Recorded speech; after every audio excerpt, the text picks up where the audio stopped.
Hello, Canucks fans, and welcome back to another episode of the Canucks Conversation, brought to you by the great folks over at Zephyr Epic. You can use promo code HOCKEYSEASON, capital H, capital S, all one word, Hockey Season. That will get you $5 off your order at zephyrepic.com. ZEPHYR Epic. Check them out on all platforms: Facebook, Twitter, Twitch, Instagram, whatever it is. They've got you covered for all of your trading card needs. We've got a lot on the desk right now. Our trading card needs are on full display for everyone to see. My name is Dave Quadrelli. I'm joined, as always, by Harmon Dial. Our technical producer, the man at the controls, is Grady Sass. It's a fun day today. The sun is shining. The Canucks are at the top of the Western Conference, just like we all thought they would be by mid-November. Harmon, how are you doing today? I'm doing fantastic. I can't wait to get to Dom shortly here. Perfect timing too. Quinn Hughes scores the OT winner, so we'll be ready to grill him. We just want to talk, Dom. Hopefully he was awake. Hopefully he was awake. Either that or maybe at least caught the morning highlights. Yeah. Dom Luszczyszyn from The Athletic is going to join us. We're going to talk to him about Quinn Hughes. Don't worry, folks. So if you have questions for Dom, hit us up in the YouTube live chat. Let's just see what people roll in with. We are looking forward to that. That will be in a matter of moments. Quick show plan today, just for people to kind of know what they're getting into today. We're going to start with Dom, and then we're going to go on to the Canucks beating Bo Horvat and those New York Islanders. We're going to go to that next. And then we have like our poll question from Atlas Goods, which is about the Canucks being a contender. If you haven't voted on it yet and you're on the YouTube live show, go check it out at Canucks Convo on Twitter. Go vote in the poll question. I'm curious what people are going to say. And then in the anyone else section of the show presented by DoorDash, we're going to have a little bit of fun. I just can't fathom, by the way, big picture, if you would have told people that before the season there'd be one team sitting number one in the Western Conference and the other sitting near the bottom of the NHL standings. One is the Oilers, one is the Canucks. Nobody would have predicted that it'd be Vancouver on top and that it'd be Edmonton near the basement. Yep. It's the Uno reverse card. It literally is. It quite literally is, of the NHL standings. And the fact that the Canucks now have Quinn Hughes, Elias Pettersson, JT Miller sitting at the top of the NHL point leaderboard. That's crazy. Like Brock Besser leading the league in goals. We would not have expected this, folks. Nobody was expecting this. But anyways, Dom's here. Is he ready to go? We'll see if he's ready, because I'm very excited for this interview. Probably getting his mics figured out. But the one thing I wanted to mention about last night as well, and there's a few things, let's be honest, there's a few things to mention about last night, but we predicted it, man. Our Betway bet of the day yesterday, you and I both immediately, we didn't even talk to each other.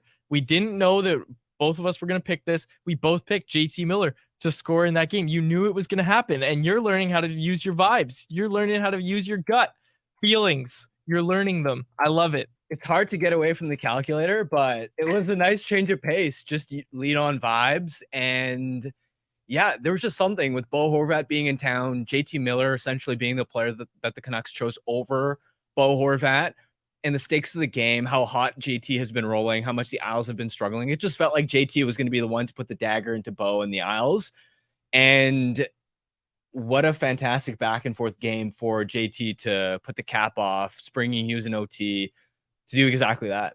Yeah, absolutely. And JT maybe wasn't the most generous guy yesterday, but someone who was Dom Luszczyszyn. He's my generous guy today. Generosity lives in the small things. It doesn't need money, an audience, or even acknowledgement. It just needs a few good people. Crown Royal, crown everything. Let's bring him in. Our generous guy of the day, presented by Crown Royal, Dom Luszczyszyn. And Dom, do you know that there is a video on YouTube of you pronouncing your own name?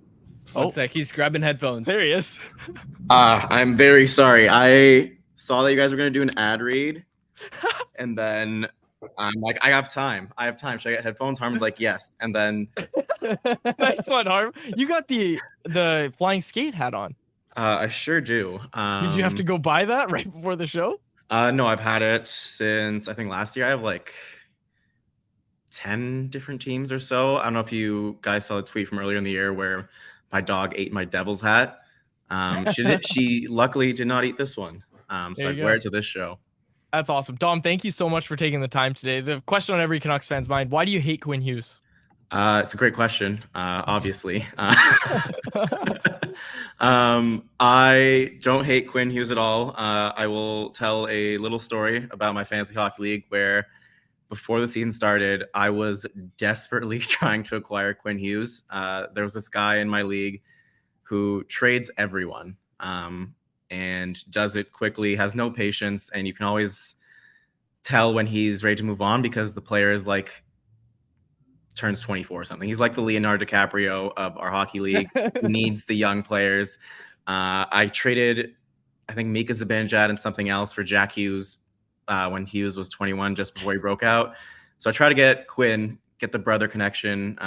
Did not work out. And I'm more mad about that than anything he's done this year. I think he's been amazing, obviously. And I think we can all agree he has never played at this level for this consistently. And that it was okay to have him in Tier 3B before the season, and definitely less okay the more he does this. So I wanted to ask you, Dom, if you were to do player tiers again right now, where do you think Quinn would slot? Like, I think he would definitely be in Tier 2. You at least have to flip him with Rasmus Dahlin, because I think before the season started, a lot of people trusted what Dahlin did last year more than Hughes. I think both of them, they're sort of points guys on defense, and there's nothing against that. I think it's important to produce offense from the back end. There's value in that, but the public tends to overrate that compared to a lot of models, even my model, which uses points, and they overrate that relative to a lot of the analysts who work for teams right now and who have models that are, I guess, more, I'm not sure the word, they have better data, obviously, because they have tracking data. They can look at different things and look at the things that lead to actually creating an offense outside of points. And if you look at Corey Schneider's tracking data from before the year started, Quinn Hughes didn't look as good as anyone in Tier 2, didn't look as good as Makar Fox in Tier 1. And I think this year that has changed, where he is become a huge focal point of the offense, in, not to say that he hasn't been before, but just to this elite level that would put him with the Tier 2 guys and surpassing some of them to date so far. Dom, we reference your model a lot. You know, it's in every athletic article, is what I always like to say to Harmon. But can you just explain kind of what goes into your model? Because we've seen its use before, but like what goes into your model, just for our listeners who maybe don't know what it is? Basically, it's a combination of all the things that many people already use. It's just putting it together into one neat little package. So you have, I think the way I like to explain it is that it tries to combine production with play driving. So on one side, you have how many points a player gets. Goals are worth more than first assists. First assists are worth more than second assists. And you also add some ability to generate expected goals yourself. So someone like Brady Tkachuk, maybe he's not a great finisher, but the fact he's getting all those chances, he gets a bit more credit for that. And then there's the play driving aspect, where it is what happens while you're on the ice, and you try to do everything you can to put that into context, whether that is using relative metrics, using quality of competition and teammate adjustments to sort of get the right ballpark. And it's also not forgetting what actually happens out there. There's a lot of people who only use expected goals for on-ice metrics, and I think that can mislead you, because there are a lot of times where over a large enough sample, you will see players outperform expected goals, especially offensively, but sometimes even defensively.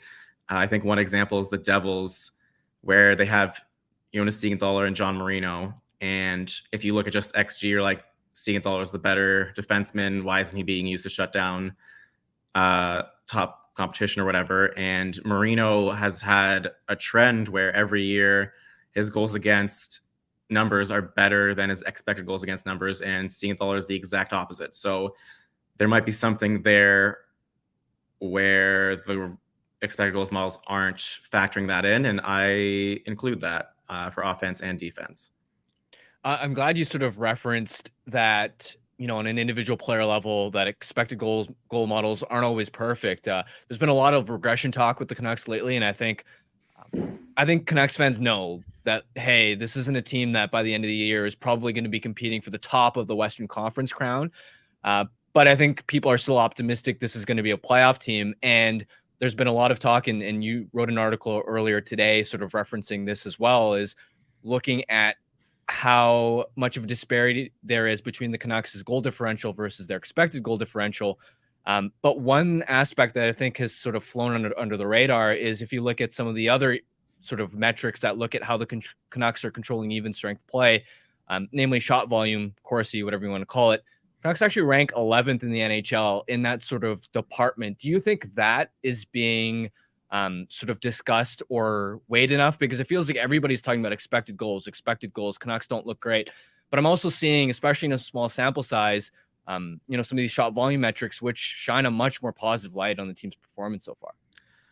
Yeah, maybe. It depends on what tools you use. And obviously 15 games in, there's going to be a lot of different ways to look at things. And it's why I usually just go with the old model, which I will remind people had the Canucks at 60% to make the playoffs before the year started. And I had so many comments saying, what do you mean you think the Canucks are better than the Kraken? I'm like, that's what the model said. You make some good points, but I don't know. I'm going to stick with that. And the Canucks, I think after their first win where they won 8-1, I fed that one game to the model and it shot them up a lot. And I think it pointed to a signal of what this team can do, which is score and save above expectations.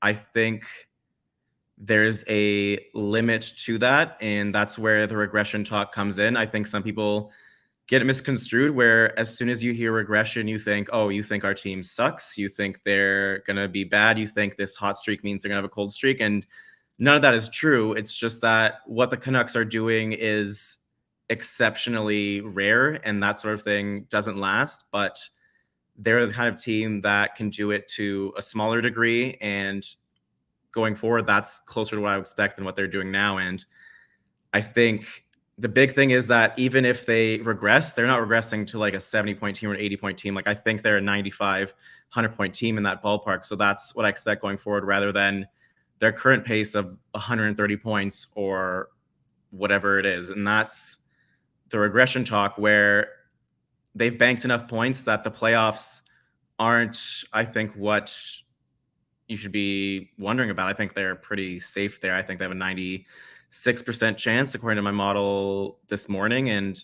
the bigger thing is, have they banked enough points to maybe make a realistic threat to the division? Because the other thing with all this regression talk and Canucks being above expected is that the team they're challenging is the same. I think Vegas has done that during the playoffs, so maybe there's a bit more belief they can do it, but they've had the same type of underlying process. And I think I'm lower than Vegas than the betting markets are, and higher on the Canucks than the betting markets are, but it's just not as high as I think some Canucks fans want me to be, where they want me to tweet every day at 1 a.m. that the Canucks are a wagon that are never going to lose. And it's just about being a little realistic about what the team can be, because I think we've all seen this film before, where a team gets off to a hot start and you wonder, what are they really? And for the Canucks, if they keep playing like they did yesterday against the Islanders, then they can be like a legit contender. Right now, I think they just have potential to get there, but they should be a playoff team, no doubt. Dom, is that the Daily Bugle set behind you? Sure is. I don't know which way to turn. Yeah, I've got the Daily Bugle. We got the Jazz Club beside it. Nice. I thought it was the Jazz Club. I didn't want to misspeak, but I thought it was that. One of the reasons I got the Daily Bugle is because you can actually connect it with those modular buildings. Yes. So got a nice little neighborhood cooking up back there. Call it Canucks Street. Got everyone living rent-free over there. Yeah, you're getting the Avengers Tower next. Dom, thanks for doing this, man. Much appreciated. Yeah, no problem. Anytime. Thanks, Dom. Dom Luszczyszyn of The Athletic. And he missed my question at the start, which I feel bad about, but it was a great question. I wanted to know. You got to text him about it. Ask him if he knows that there's a YouTube video of him pronouncing his own name, because He must know. we're in the office. I was like, okay, he's your coworker. How do I pronounce his name? You're like, I think there's something on YouTube. And we went looking and we found it. and it was him pronouncing his name. And my criticism was that it sounded like he pronounced it 3 different ways in all of those videos. It was close enough. It was close enough, but you should have some, it should be the same when you say your. Anyways, I've got a keyboard shortcut for his name. Tom actually knows this because, especially having to reference his model a lot in my articles, I have no clue how to spell his last name besides like Lus, and then just smashing my keyboard. I just learned Brustevich. Like I know how to spell Hunter Brustevich. Like I could do it off the top of my head, no problem. I can't do Dom's It's name. just more efficient for me to be like Dom's and then spacebar, and then my keyboard just autofills his last name in. Efficiency, baby. I love it. Our thanks again to Dom Luszczyszyn for joining us on today's episode. Okay, now it's time to recap that beautiful game we saw last night, Harman. And this is what I wrote in my instant reaction over at Canucks Army, and I'm sure you kind of feel the same way, is that there was a lot of talk and a lot of fanfare going into that game last night. And, we knew about all the storylines, and the game itself didn't disappoint, right? Look, maybe it's their history. Anytime you face the Islanders, you're like, oh, here comes a boring game. That was everything but boring. That game was so much fun to watch. It was back and forth. Was it 42 shots for the Canucks when all was said and done, and 35 for the Islanders, something like that. High shot totals is all I really know. It was a high flying game. There was some turnovers. There was a lot in that game that it was really just entertaining. And it was just a moment for me where I kind of sat back and said, you know what? That was one of the more entertaining hockey games I've ever seen in terms of just pure entertainment value. I think it also has to do with obviously what we knew about Horvat. There was the drama with Kuzmenko going down after taking a shot to the face. And look, that's awful. Don't get me wrong. But like, your concern level was raised in that game for a player, right? Like there was all these different things. And trust me, I'm not saying Kuzmenko getting injured was entertaining in any way. I'm just saying that the story that was that game just did not disappoint at all. It was unbelievable too, because once again, I think it was a testament to the Canucks' resilience in that game where you go down 2-0, which hasn't happened many times at all this season. And the Canucks, again, in years past, this team would not have had the fortitude to come back in a game like that, especially when the building went quiet. It was eerily silent there because I think everybody was amped up for the start of the game, and then just two Islanders goals to start it, and it was pin drop silent. In that type of environment for the Canucks to sort of climb their way back into the game in the second period, and not just once, but if you'll remember, once the Canucks made it 2-1 after a power play goal, Bo scored for the Islanders shortly after to make it 3-1. And again, it just sort of felt like the Canucks' momentum had like it was the dagger. Could have been the dagger. It was the dagger. Yeah. The building was quiet again, and yet the Canucks just kept working and working and working. And again, another outstanding night for the Connor Garland, Dakota Joshua line. Without Pius Suter, even their main center is replaced by Teddy Blueger. Suter's day-to-day, that was the update we got from Talk About It. That line with Teddy Blueger, not even with their regular center in Suter, who obviously has a little bit more offensive upside than Teddy Blueger does, still driving it, and it looked like Connor Garland was the guy behind it all. Still the same speed, still the same tenacity, hounding the puck. Blueger was effective on the forecheck too, even though he doesn't have the offensive chops to sort of finish chances, right? Yeah. Felt like Joshua and Garland were able to set him up for a bunch of grade A's. And I feel like if Suter had been in the lineup in that spot, he would have, based off his recent form, buried at least one of them. Yeah. But still, I mean, drawing 3 penalties. And given how red hot the power play has been, that right there, they deserve an assist. Yeah, like each one of them, Garland and Joshua, they were the ones that combined drew 3 penalties. They each deserve an assist for putting the power play in a position where they could cook. Vancouver's man advantage was just unstoppable. I mean, watching it these days is, even when they don't score, they just so consistently threaten, create pressure, control the puck. It's unbelievable to watch. This was something I asked Quinn Hughes about last night because I was watching the power play get working, and there was an instance on the third power play of the game for the Canucks where Quinn was walking the line and he fed Elias Pettersson for what looked to be a sure one-timer. The Islanders defenseman went to go block the shot, and Petey just did a slap pass immediately to JT Miller. Like, it looked like it was Hughes talks about it. It is a set play. They know what they're doing, but it's almost like you feel like, okay, I don't know if we just can't hear it, but like, is Quinn Hughes yelling, all right, 1, 2, or whatever, like they have a code for each play they're going to do, because like these guys just know where they're going. And it's not that. That's not what's actually happening. It's just that the players, this is what Quinn said, the players are so smart and they just know where each other is going to be and they know what options each guy is going to have. So they're able to just identify like, okay, a bumper play is about to start cooking, or we have something at the side of the net here. And it's just,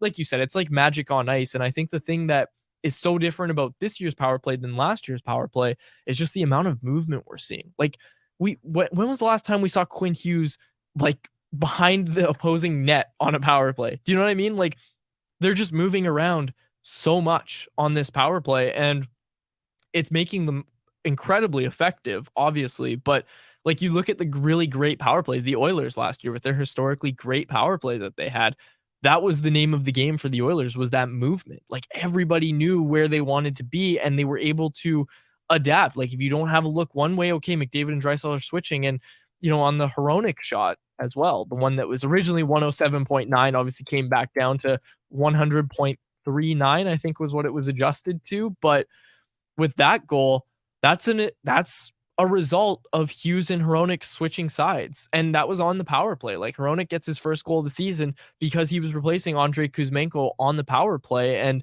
look, for Hronek to be able to get that shot off is impressive enough. For it to be clocked in at 107.9 was way past impressive. But what I just thought was that was a great way to just highlight how this power play moves. Even if it's two defensemen, they swap sides. And we've seen them do that a lot at 5-on-5 all over the ice. But the way they swapped sides there, that's what opened up that chance for Hronek to score that goal.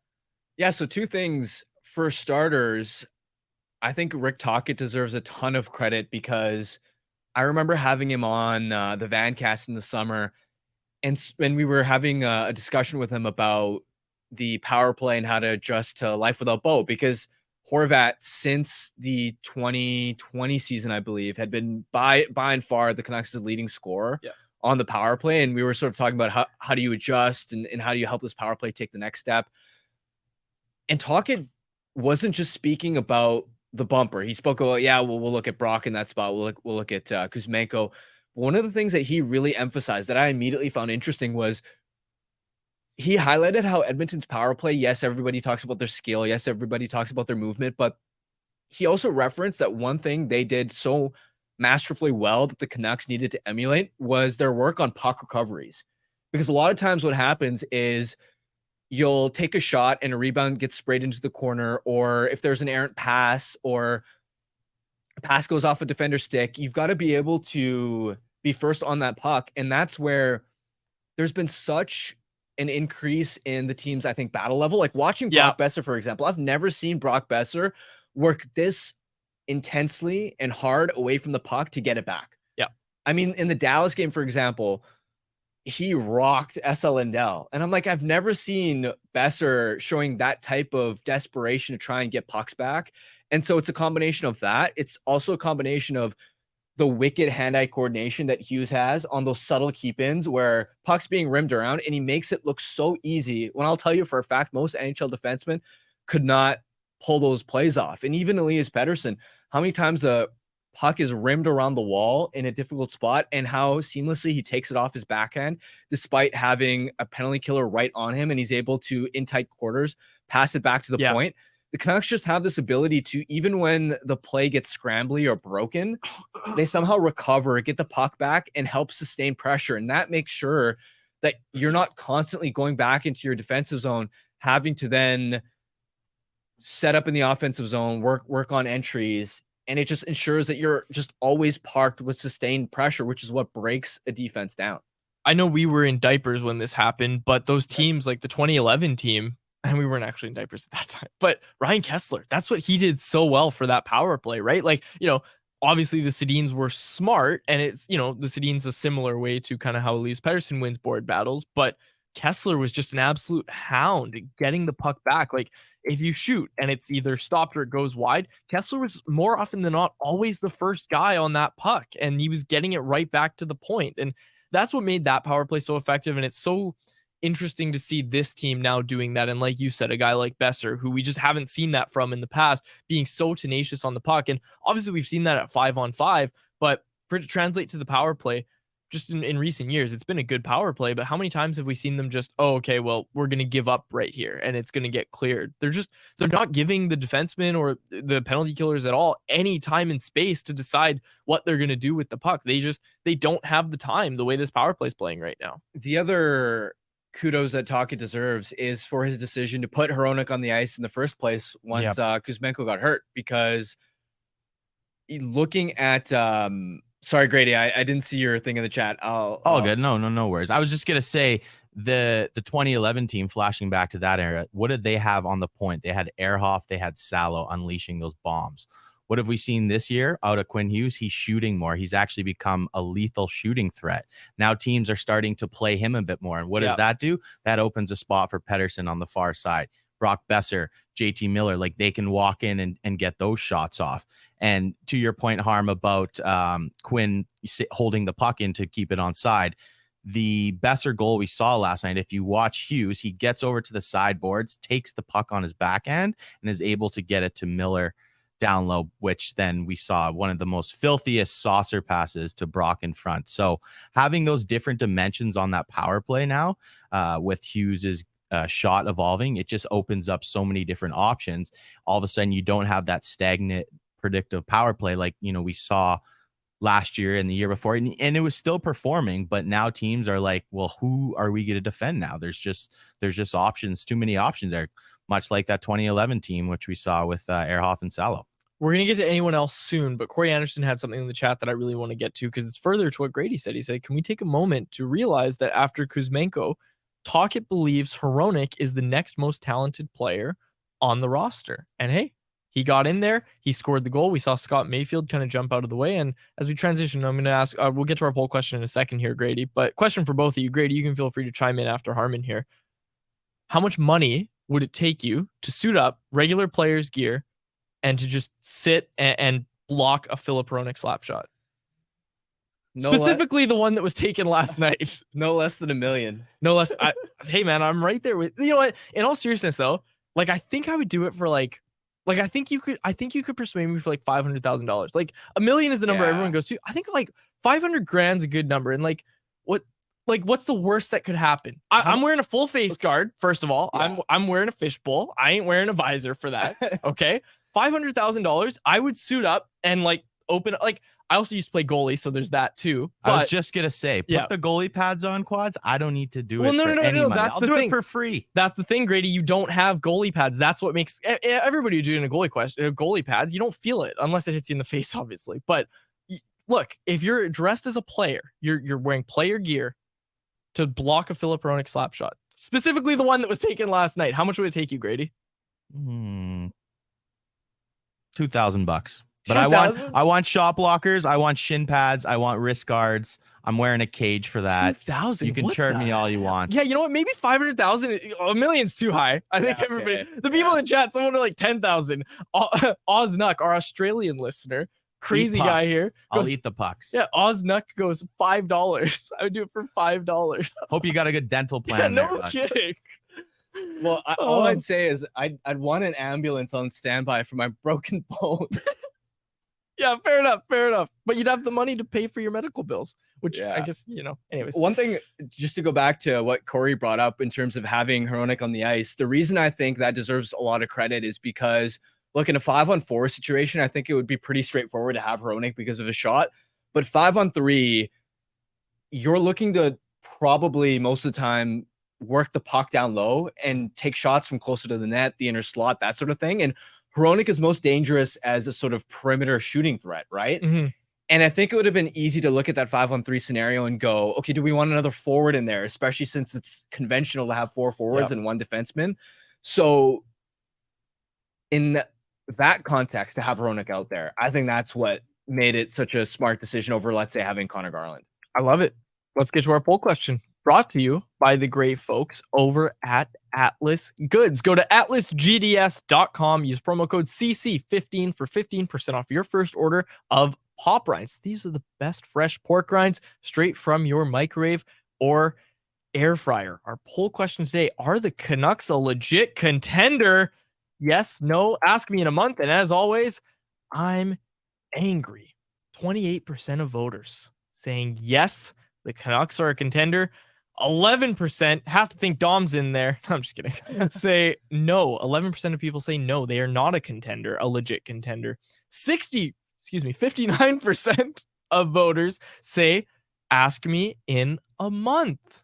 Ask me in a month. December, mid-December, if the Canucks are still at the top of the Western Conference, they're a contender for sure if they're in that spot in a month. So I think that's a safe answer to say ask me in a month. But I know Jay Fresh was pointing this out. Canucks don't have the hardest schedule coming up, right? Like, it's not the hardest schedule. And look, this was the conversation I was having with JPAD on Rinkwide a few days ago, was just that this schedule isn't very difficult. So it was in the context of Filip Hronek's point streak that, yeah, I predicted he would get a point against the New York Islanders. Sure enough, he scores his first goal. I think if he gets a point tonight, and someone correct me in the chat, Grady, I don't know if you know it. If he gets a point tonight, I believe he sets the Canucks franchise record for point streaks by a defenseman. I think Dennis Kearns, yep. at 11 is it, right? And he's at 11 right now. So if he gets one tonight, it's 12. I think. I'm surprised Hughes hasn't had a point streak that long. That's what I was going to say. Quinn Hughes is all over the Canucks record books already, and he's going to be in due time. He's going to be at the top of everything, but I was so surprised that record didn't belong to Quinn Hughes. Quinn Hughes isn't even, I think the longest Quinn Hughes had is like 8 or 9. I know that we make that sound like it's bad, but look, you would have thought that Quinn Hughes would be in there. I think to go back to the original question about the Canucks and confidence level in them being legit cup contenders or not, ask me closer to the trade deadline, because you're right. The next month schedule's pretty soft. And we've also sort of seen examples of teams that last week when we were talking about sort of underlying metrics and PDO and that sort of stuff, we've seen teams like the President's Trophy winning Capitals that they coasted through the regular season and, you know, had a similar profile to the Canucks and then got upset in the first round. Sure. Same sort of thing with Chicago. Finished third in the NHL league-wide standings, swept in the first round by Nashville in 2016, 2017. So I think closer to the trade deadline, we'll be able to separate the noise and look at the signal and sort of have a more definitive answer of where this team is at, because for as well as they've played, there are still holes on the back end, right? There are still parts of the roster that make you a little bit nervous. They're still really reliant on the top stars to score, even though that third line has gotten going recently. So I think for me, my answer would be actually none of those. It'd be I'll have a better handle on that closer to the deadline. I don't disagree necessarily with you, Harm, but I'm going to go within the next month. And I do know that they have a softer schedule, but they play the Colorado Avalanche. They play the Vegas Golden Knights. They got games against the Hurricanes, the Devils, Lightning, Panthers. You know, some of the top teams in the NHL. We're getting closer to that American Thanksgiving benchmark that, you know, it's often used as like, okay, this is a good enough sample now. We can start to extract data. In order to be the best, you got to beat the best. And if the Canucks can go in, you know, don't necessarily have to beat the Golden Knights and Avs, while it would be great, but actually show that they can contend and they can hang out.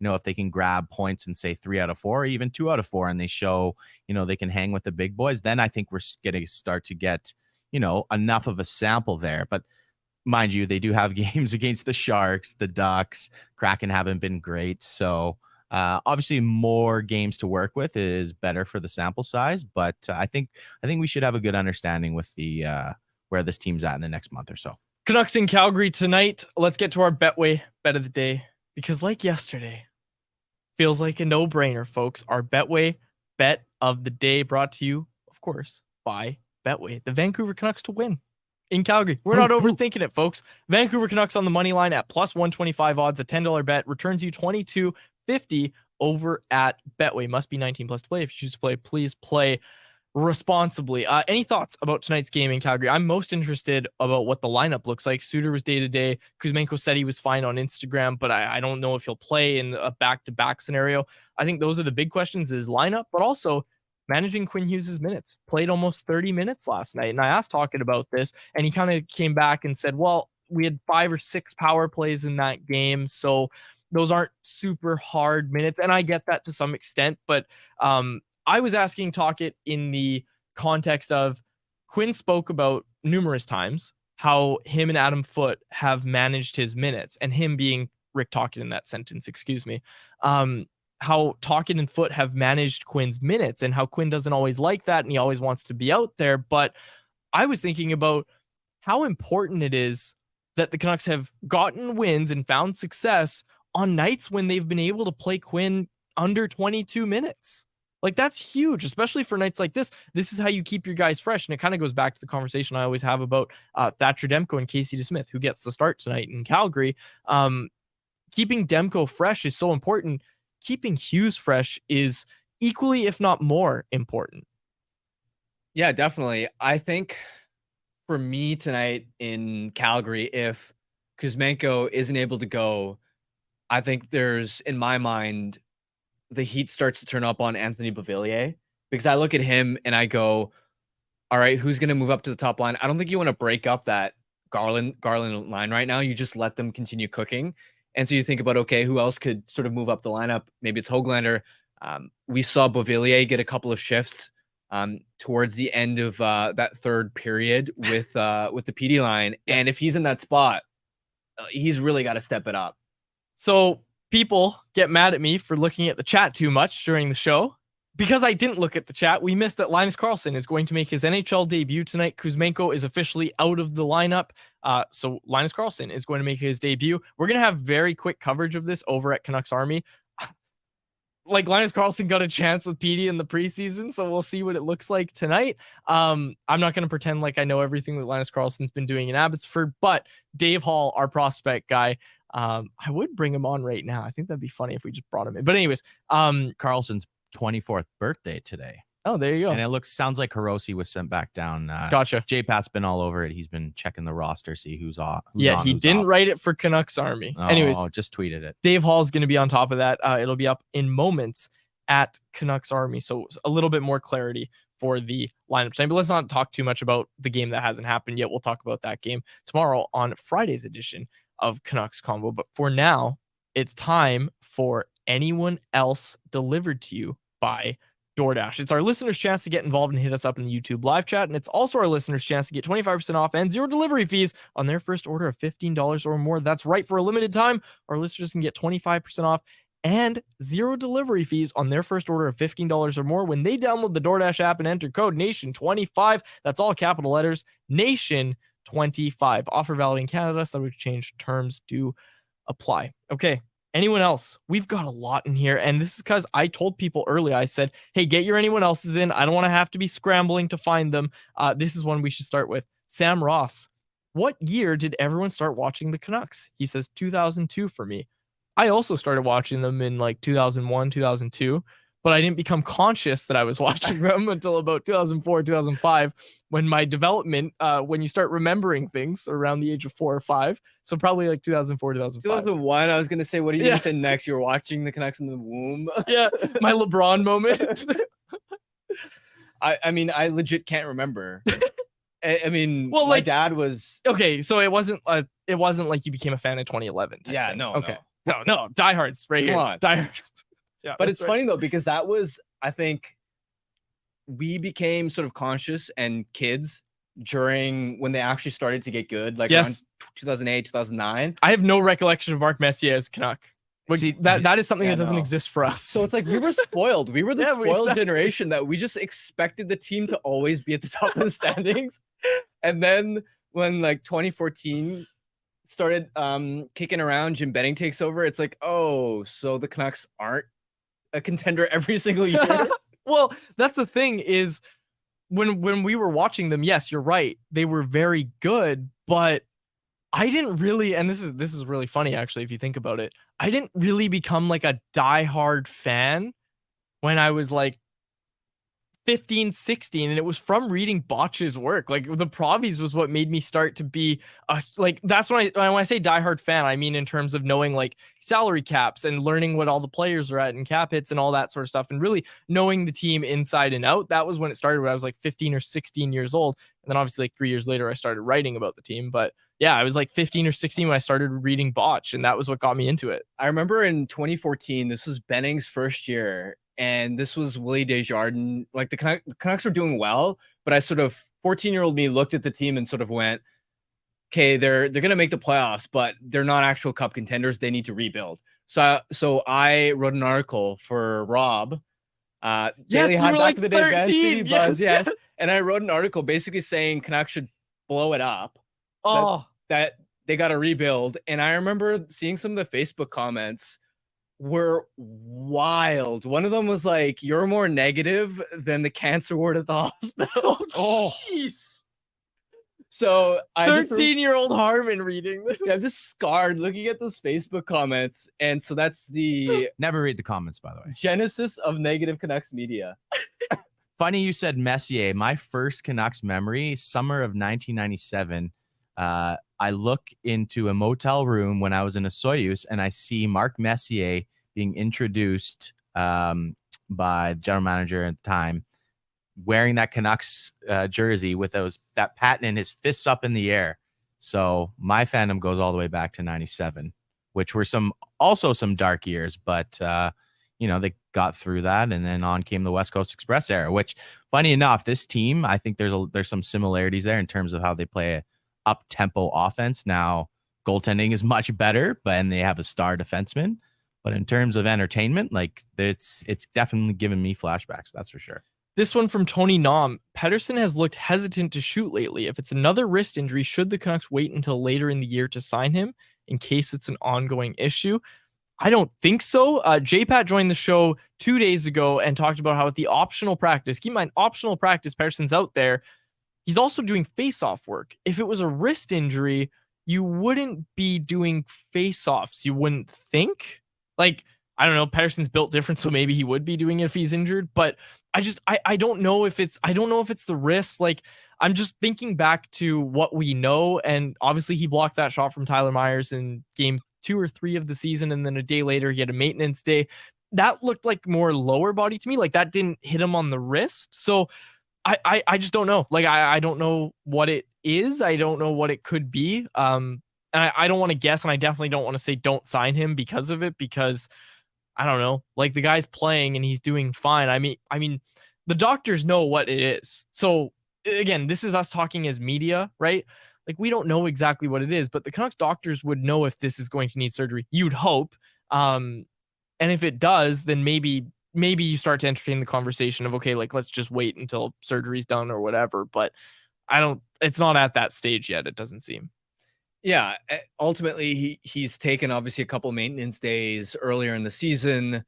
Hasn't completely looked right lately, but we also don't know enough to speculate, at least from my perspective, about what type of, like, if he is playing through an injury, what type of injury it could be.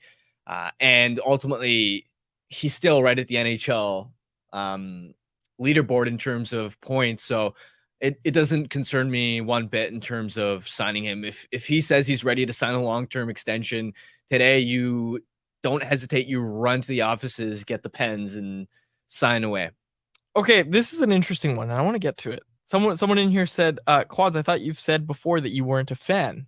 And it's like, this is an interesting question, because there's some in the media, like, and I say media, and I'm talking like, some radio hosts, and like, Bruff is one of them who's proud to say he's a fan. Like Dollywall, Don Taylor, all those guys, like, they want to see the Canucks win. And I think we also want to see the Canucks do well. Mm-hmm. But it's interesting, the word fan, because what happened for me, at least, I'll just speak on my own personal experience, was when I started, I was a fan, and I even used the word diehard fan. Like, I knew all the salary caps, and I think that's what has helped me in media is, knowing all the ins and outs that a lot of fans maybe don't. So I knew all that about the team, and I started learning about the NHL. But once it became my full-time job, that's when the fandom switched to like, oh no, the Canucks are playing, it's time to work. Like, I'm a baseball fan. I'm able to watch a baseball game and just enjoy it. Obviously, with hockey now, I'm not able to just enjoy a hockey game. I'm always watching for little things and stuff. And like, that's not to say like, oh, I know, it's because I know the game. There's definitely things to learn when it comes to hockey, obviously, right? But I don't know. Like, using the word fan doesn't work for how I feel about anything with hockey. Like, I don't know. Like, I've always asked myself this question of like, okay, if we didn't do this for work anymore, like all of a sudden one day, like, would you still watch every Canucks game? Because I definitely know I wouldn't. Like I 100% I know watch a wouldn't. lot of hockey. I don't know if I'd be watching every See, Canucks game. I think I would take a year off of hockey just with how much. yeah. Yeah, I think I would take That like a makes year sense. off of I hockey. think I'm in a similar boat. I obviously was a fan growing up. I didn't know how things would change once I started doing this as a full-time job, but definitely once you work at it professionally day in, day out, and it's sort of your life in a way, it's not your typical sort of day job. I don't know, and you're in the room and you're talking to players and everything. It's just, it becomes your job. It's your career. It's not like, I definitely don't feel any like emotional fandom with the team anymore, at least from personal experience. But I still want the team to do well because we create content for Canucks fans. I want the people in the city to have an exciting team to cheer for. Question from Benjamin Andrews in the chat for you. Question for Harm: who's your barber? That fade looks clean, and you got your haircut 2 days ago. I noticed it. It looks good. Thanks, man. It's my boy Matt Lumabi he's on Instagram. I've had the same barber since grade 12. Really? I'm never gonna switch. I like that. I'm loyal. Once you find a guy who gives you a good fade, you just stick to the same barber. Did you ever go like I think it's a lot of people's experience. You used to go to the salon with your mom and they would just do it. Oh yeah. And then once you're like grade 11, grade 12, you find your own kind of place. And then I know some people are still looking. Like I know some people that are, they're still looking for that perfect fade. And I'm glad you found it because my aunt owns a barbershop. Shout out Lynn Valley Barbershop in North End. Whoa, I used to go there. Yeah, my aunt owns that barbershop, and her dad owned that barbershop as well. That thing's been in the community, in the Lynn Valley community, for like 60 years or maybe more than that. But anyways, we're related. Anyways, I'm not gonna just do a free ad here, but she's been cutting my hair. There's a photo of her cutting my hair when I was like my first haircut. She did my first haircut, and like I've gone to, because like she'll be on vacation or whatever has happened. I've gone to like 3 different barbers in my life, and none of them have been as good. So I've had the same barber since I was like a year old. Yeah, I had a cheap barber for a while, like the type that you just go with your parents. And then I ended up going there on my own just because I was like, oh, this is a barber I'm familiar with. Until grade 12, they sort of mangled they mangled a cut to the point where I had to, in my senior year, get a buzz cut. So I was like, okay, never again. I'm investing in a proper barber. And once I find one, I'm being loyal for life. I love it. And I mean, I'm wearing a toque today, but that's just because I don't like doing my hair. Someone had a problem with my toque. Someone didn't like my toque today, which, I'm not going to lie. It hurt my feelings. You're going emo quads on us. Well, yeah, I got the little, but I don't know. I look, trying to be in good Charlotte. I look or bald. Plan? No, I look bald. Look, anyways, I'm not going to get into it. Anyone else? Let's see. Do we have anything else here? You've got one in the chat here. Frank Saravalli thinks 12.5 million AAV for 8 years for PD's next deal. Do you agree? Yeah, I think so. If it's I think 8 that's years, the minimum. Yeah, right? Exactly. I think Frank even said at minimum is what it would be, and I think that's it. We talked about on the other show earlier this week. I threw out 13, maybe 14, and like that's a lot of money, but I think 8 years, that's what it's looking like. And I wonder if they're going to go short or long-term. We'll have lots of time to talk about that. If they're going to go short, then the template is the Austin Matthew one, right? 4 years, 13.25, I want to say. You'd think he'd get less because he doesn't score goals. Yeah. I think that's fair. But also, too, you can make the argument that his defensive metrics and two-way ability and penalty killing, is right there. Sure. I mean, Matthews is good two-way, but yeah, you're right. The penalty killing, he's gotten better. Overall point totals as well. Pedersen's going to be clearing that, it looks like. So, but we've always seen, like, when these big extensions sign, especially with the cap going up, is that guys always kind of one up the next guy, right? Yeah. Or the last guy, rather. Okay. Final one from Jesse. Are the Canucks finally not getting screwed on travel this season? This is a really interesting one because Tocchet spoke about it last night, and he spoke about how they're working on recovery because traditionally, after a road trip like that, you come home, you lose the first game back at home, right? And it looks like the Canucks didn't really have their legs in the first period there. The fact that they found their legs, Tocchet spoke about how they've been doing things a little differently this year. One thing is they're not traveling overnight. They're staying the extra night, right? They're staying the extra night and then they're flying the next day, which I just find really interesting because, during the Gillis era, right? There was all that stuff with sleep doctors and recovery you needed if you're the Vancouver Canucks and with your travel schedule. They've been on the East Coast a lot, and JPAP pointed this out on his hit on Tuesday. The fact that they have this record, despite all the travel that they've already done, speaks volumes to what they're doing in that department in terms of player recovery and travel and everything like that. And I'm really curious what it's going to be like tonight for a guy like Quinn Hughes, like I said, who played 30 minutes and now is probably going to have to play similar minutes against the Calgary Flames tonight. Well, before the season, I think it might have been Hockey Viz that was the site that researched it, but there was somebody that did an analysis of every team's travel schedule, how many back-to-backs, that sort of thing. And the Canucks were, I believe, somewhere around the top 5 range in terms of most favorable schedule. Now, obviously, because you're on the West Coast, it's sort of, you're still traveling a lot. It's still not as favorable as if you're in the East. And I know for a fact that when you're, let's say, a team like the Rangers, the Devils, and you play in a division where the travel is so close, they will legitimately, especially to veteran free agents, pitch that to them as like, our travel is so favorable, come sign with us. So it's not as if the Canucks have it really easy, because when they do travel, they're still traveling a lot. But overall, at least in terms of the back-to-backs, they've gotten a more favorable schedule than years past for sure. Okay, Canucks are in Calgary tonight. Let's get to our Light the Lamp contest, brought to you by 4 Winds Brewing. Vancouver is playing Calgary tonight, and we want to know who's going to score the first goal for Vancouver. If you nail it, you could win a $25 gift card to the 4 Winds Tap Room, located at 72nd and River Road in Delta. Enter by following us on social media. Keep an eye out for today's show clip and comment who you think will light the lamp and score the first goal tonight. Winners will be contacted directly. Check us out at Canucks Army or at Canucks Convo on Twitter, at CanucksArmy.com spelt out on Instagram, and Canucks Army on Facebook. And make sure you ask about the 4 Winds Light Lager at your local liquor store, or have some delivered to your front door through the online shop at 4windsbrewing.ca. Who scores the first goal tonight, Harm? We nailed it last night. Actually, he didn't score the first goal. Did he? I don't think he scored the first goal. But anyways. Was that 2-1? Yeah, it was the second goal. But okay. we said it in our Betway. We said who was going to score first. Who's scoring first tonight? Mikheyev. I like it.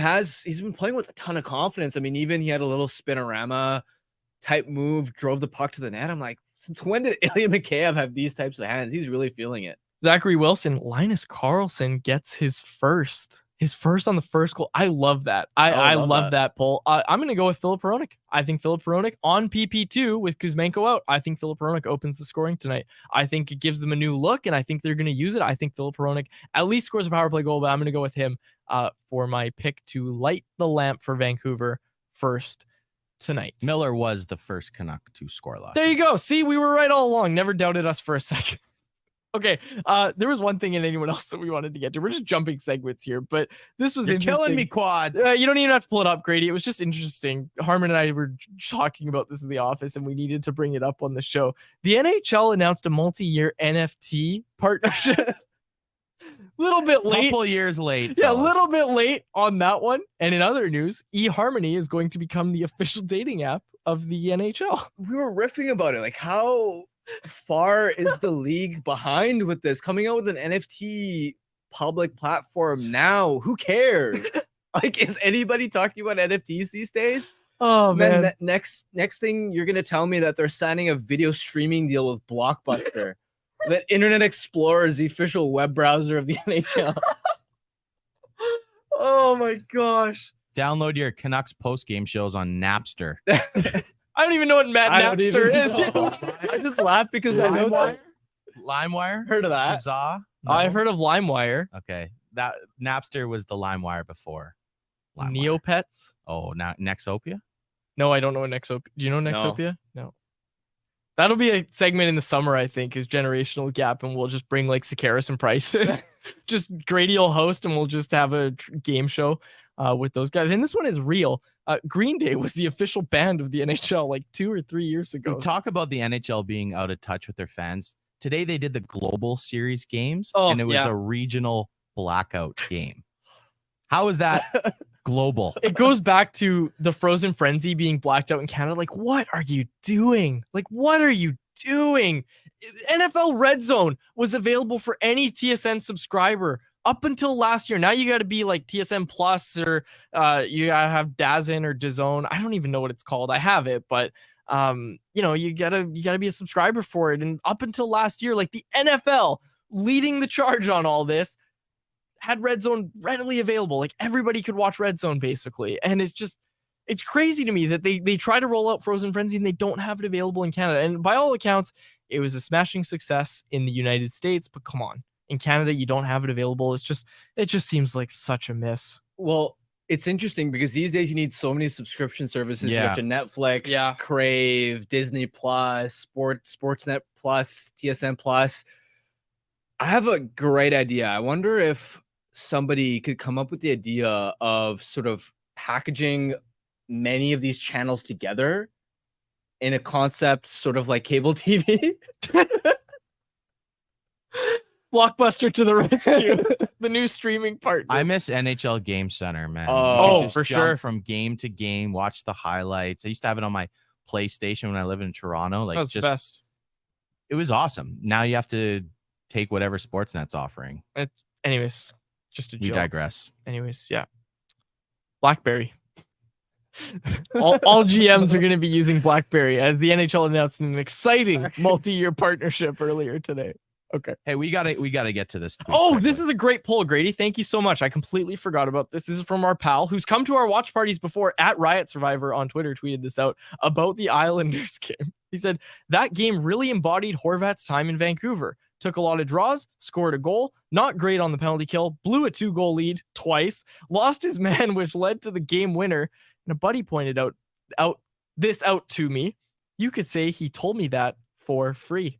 I'll tell you that 4-3. 4-3 win.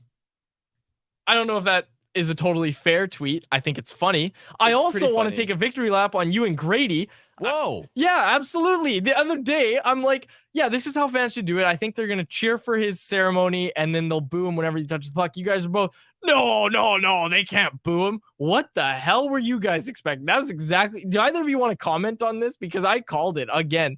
Fair enough. It worked. I think Canucks fans did it right. It didn't, I mean, seeing how raucous the sort of video tribute was and Horvat tearing up, I was like, okay, that's sentimental enough. Okay, now the booing seems fine. Yeah, you're right. I was wrong. And this is the thing that I pointed out was, look, hey, there were way more people cheering than booing in the arena last night. And that was reflected in our poll question on Tuesday as well. But when he touches the puck, nobody's going to cheer, right? So all the boos was all you could hear because it's otherwise quiet, right? And then when Horvat touches the puck, those, I don't know, 5,000, let's just say 5,000 fans that wanted to boo him were booing him when he had the puck. There's no problem with that. That was great. Look, if a player is going to talk about how quiet your building was, look, that was management's fault, sure. But hey, show them that it's different now. Show them that it's different, that you give it to guys. And hey, Duncan Keith always got booed here. Horvat's going to get that same treatment. I don't know, though. I don't know if next time the Islanders come, if he'll get it again. I think it's over. Deserve the Duncan Keith treatment. Come on. Absolutely not. It's over after this, I think. I think this is the last game we'll see Horvat. There'll be less last game. There's still going to be, come on. You can count on there being some guys that are going to boo him in the crowd, right? Ryan Kessler was booed a lot. And then when he got honored for, I think it was it Kevin Bieksa's night? Yes.